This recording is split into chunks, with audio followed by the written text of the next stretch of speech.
I'm live. I'm just getting myself situated. Hi, anybody who shows up. I figured I might as well since I feel good. So, hi everyone. Let me get my card shuffled and then we're just gonna get right into the reading, okay? We're just gonna get right into the reading.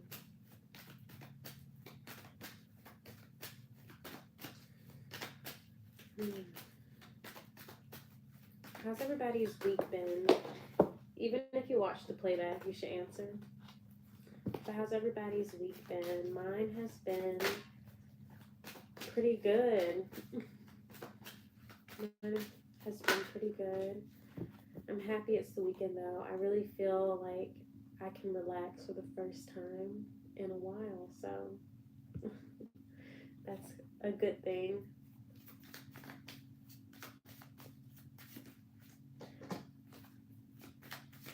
These are my intuitive notes.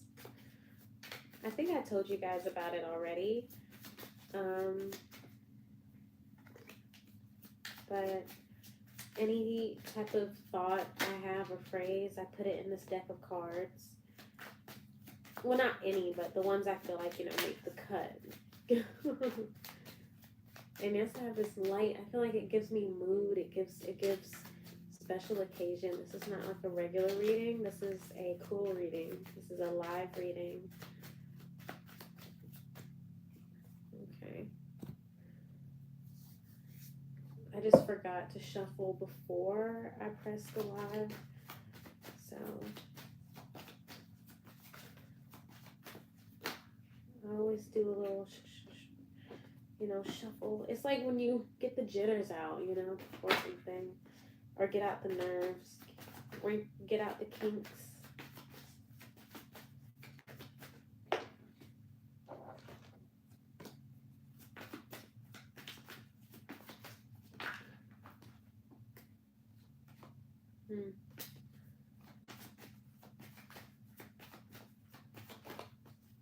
I also feel like my deck has been talking to me, or it feels like it talks to me, but I think it's because, they all talk to you, but it's like, I think because they're phrases, it really does feel like my deck is talking to me. It's so exciting.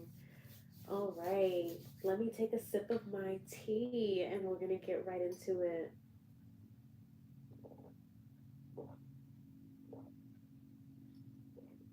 Oh, I'm just decompressed.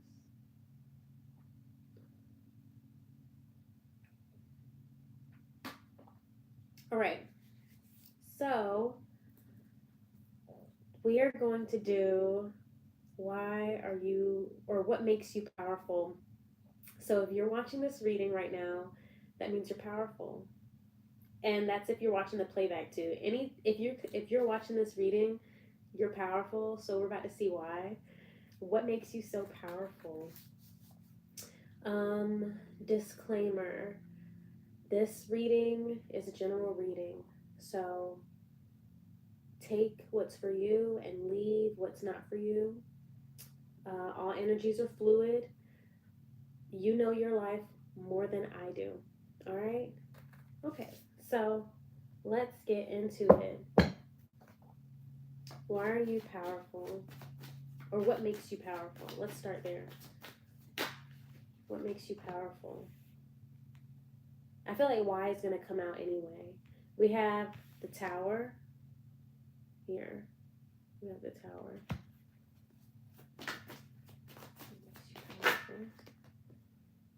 The Queen of Swords. I just heard shut shit down. You will shut shit down.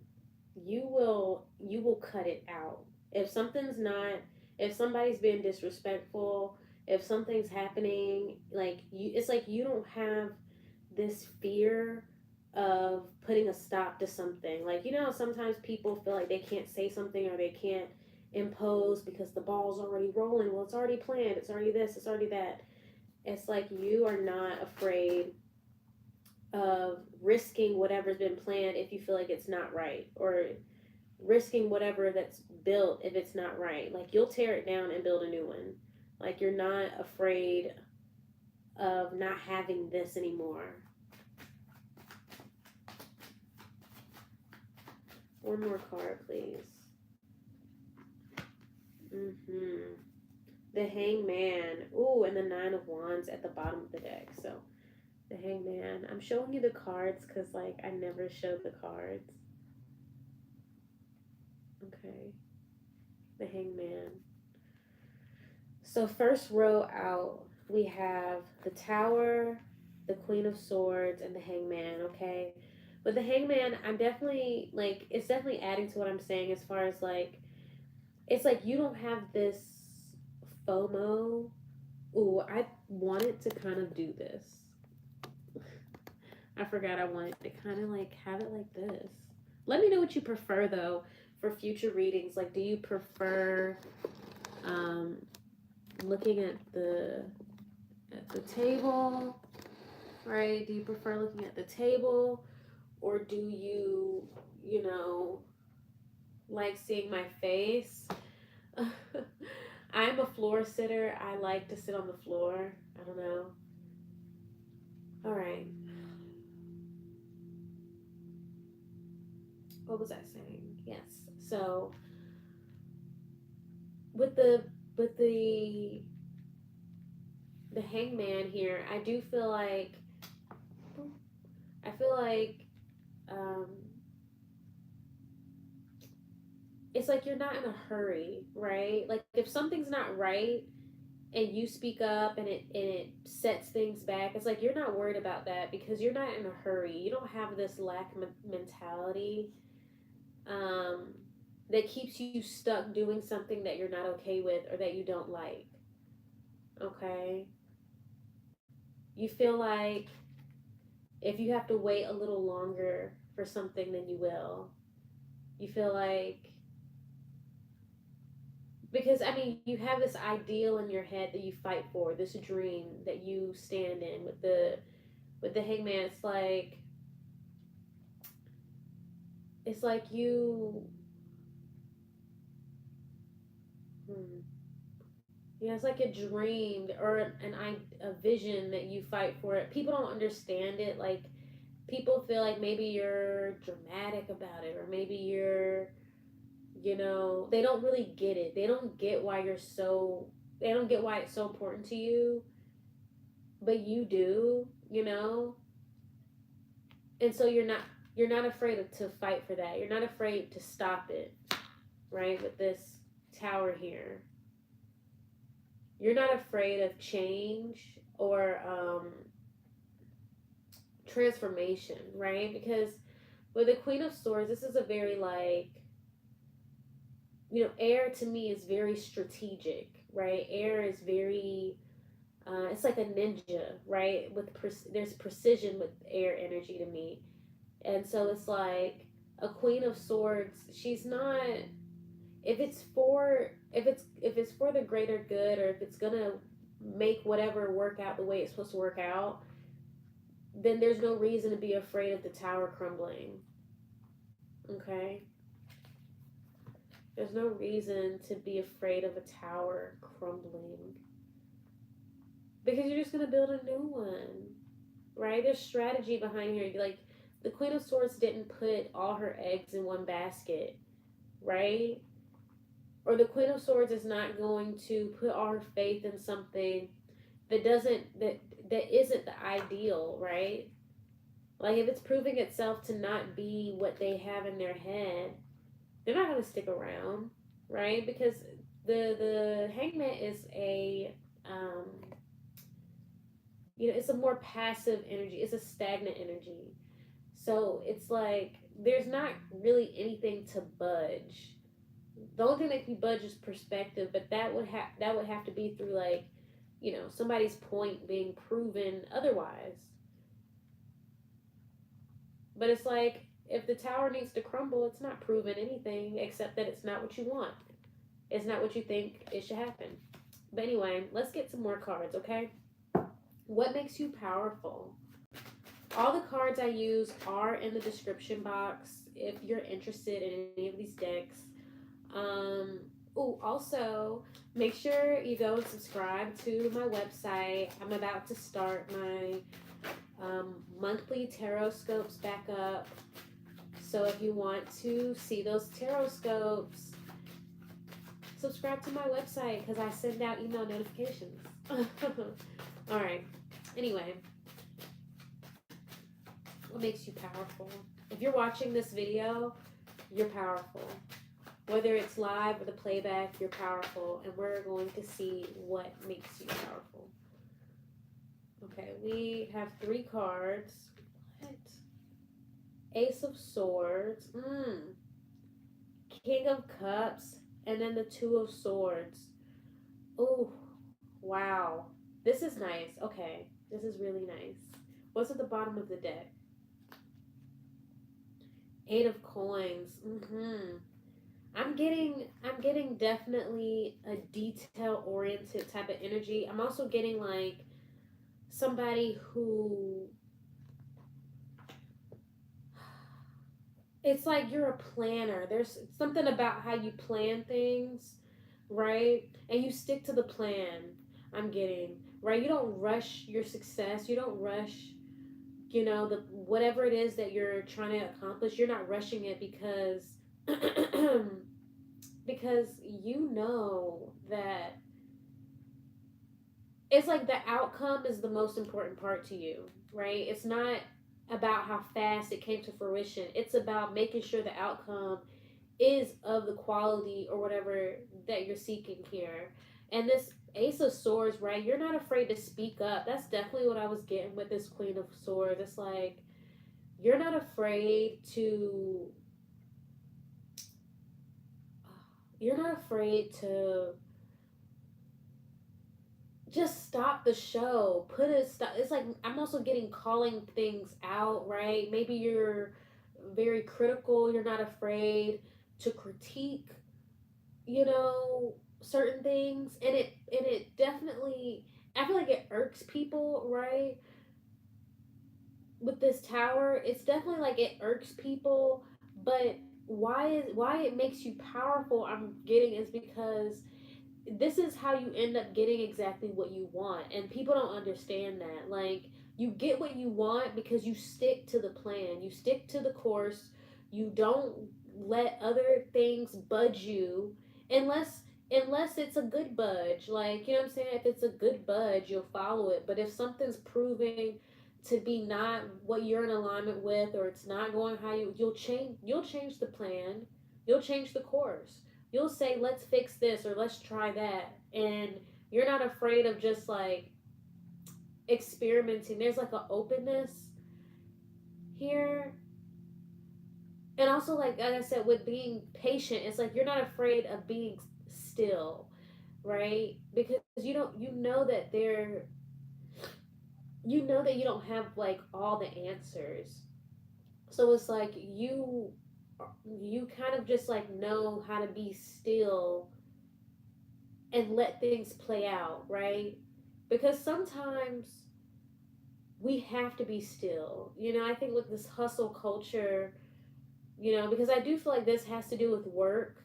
I think this has to do with career, um, like maybe a work environment, or how you handle yourself business wise. Maybe some of you are entrepreneurial, or somebody's like in a maybe a leadership position, or they're just in a position where they have a lot of say in stuff.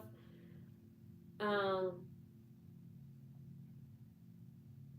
because this 8 of coins is right here, right? But I do feel like this could be overall too, not just like. But I feel like right now, this is heavily affecting your stability. I'm getting for sure this power, but I do see like this permeates throughout all parts of your life. You know what I'm saying? This type of energy, but why it makes you powerful? Like, yeah, it's because it allows you to get exactly what you want. That's what I was saying.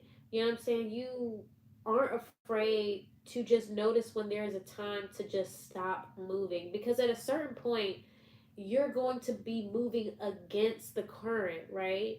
So it's like when the current comes back towards you, it's like you know when to just, all right, chill, relax, don't do too much, work a little bit but don't overwork myself. This is my time to rest, this is my time to do other things.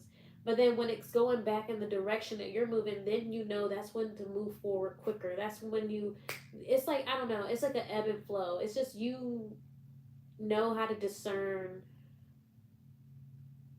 I don't know, I feel like you're gonna understand what I'm trying to say because it's you. But people don't get it. Like,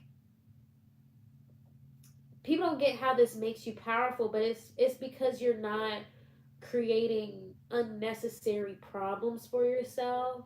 I just saw 555 on the clock. So like, yeah, it's like people aren't understanding that this keeps you from having unnecessary problems or unnecessary deterrent or setbacks, because you just go with the flow of things. You go with the flow of life. If there's a crack in the tower, then obviously that means that the tower is weak and it's time for it to come down. Why keep it up? You know, it's like logical, but sometimes people can get so caught up holding on to things, and they hold on to things for just the sake of it.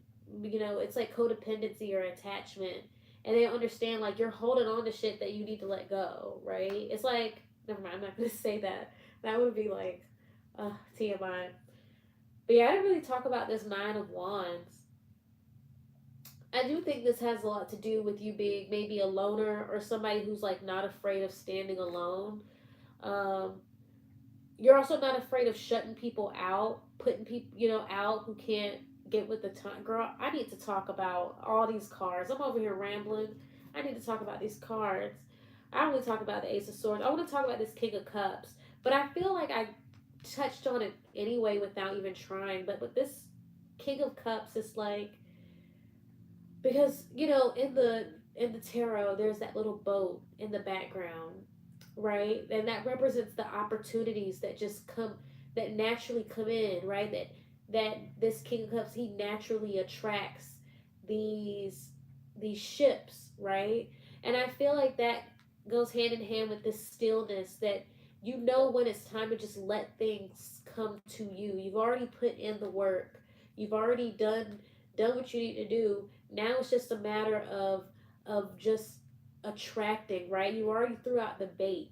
And so, yeah, that's what makes you powerful. This Two of Swords. I think it's really just more so about you not being too hasty. I'm really not getting any negative, like, I'm not really getting anything negative with the Two of Swords.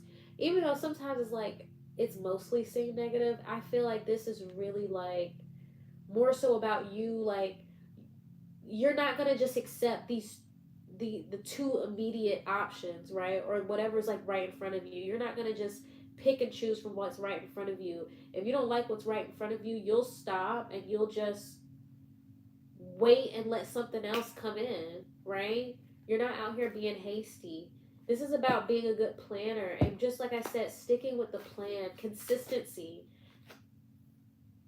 I'm gonna keep that out. I'll get to that in a second. So we want some messages for my babies here who are powerful. Tell me about what makes them powerful. Yes. Some of you are probably really creative, or you have a lot of Capricorn in your chart, or you just have a prominent Capricorn, or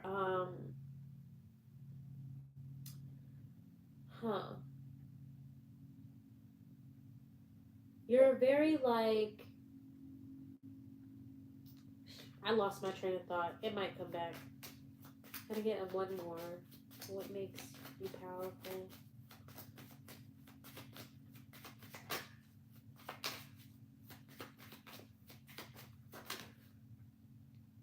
Ooh, love is a choice. This is good. Okay. Illuminate at the bottom of the deck. You can't see it, can you? It's too bright. It's because I use pink ink, But this says illuminate. OMG. Right. Exactly. Okay, let's get to these.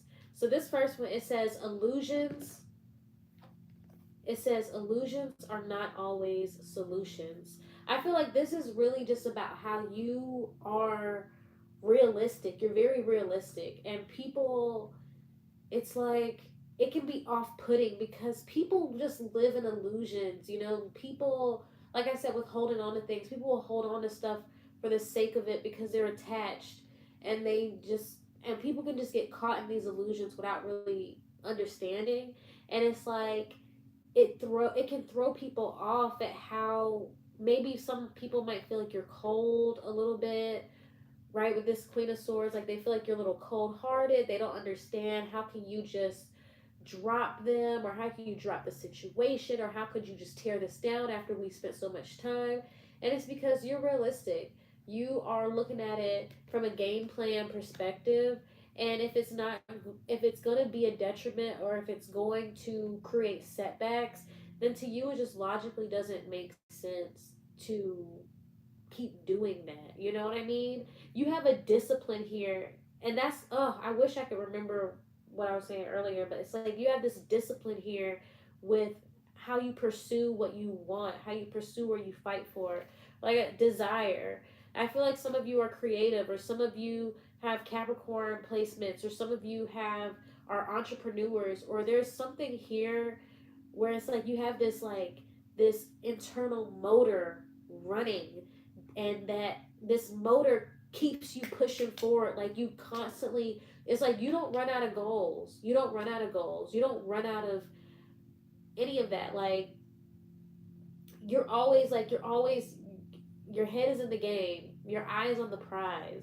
All right, and you never stop wanting more for yourself. I don't know, but that's what this desire is giving me. Like this is what's pushing you forward and keeping you going. And like, and then love is a choice, right? This to me is really about that discipline I was talking about. That this love for yourself, right? This and because that's where this hard work comes from with you. It comes from a place of love for yourself and love for what you want to fight for, right? You're like, if you didn't love yourself so much, you would not go so hard for what it is that you're trying to accomplish. You would just do the bare minimum. You would just, um, be a freeloader, or just, do whatever you can to get by. You wouldn't be doing the most like you are. Some of you might be a bit workaholic, probably, or you just seem to always have stuff going on. But it's like, if you didn't love yourself, you would not work so hard. You wouldn't be so consistent, right? And I like that this says it's a choice, because your power is the discipline that you have to choose to be better every time, right? To choose to not settle for what isn't good enough. Why would you settle for what's not good enough when you know that you can have what is good enough? I love that. I want to get one card of advice. This is the Pear Tree Oracle deck. Literally my favorite Oracle deck. One card of advice. And then I guess we're close to reading. Oh, hold on. Sorry, I was looking at this. We're going to do one card of advice, and then we'll close the reading with the yes or no question from the magic dice. Okay? All right. One card of advice for my people watching this video. I asked for one card and I got two cards. Noon and management. Interesting. Wildness. So, this is the Noon card. I like these pictures because they make me think of like fairy tales. So, I love this. And then management.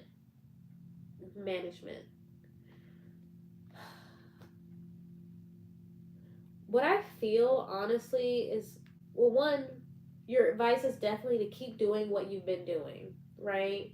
Keep working hard. Keep up this balance you have with resting and working.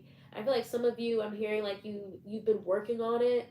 You know what I'm saying? Like it hasn't always been good, or you're doing your best right now to get it good, but it's like your advice is to keep up with that, because that is a big part of this discipline that you have, right? And even though something even if something makes us powerful, that doesn't mean it is without effort, or it is not earned. You still need to nurture the power. And so continuing to focus on this balance between working really hard and then resting, and then working and then resting, keep up with that. That's your advice. And then we also have noon here. This to me is, oh, I forgot what this said in the book, right? The little book that comes with the deck.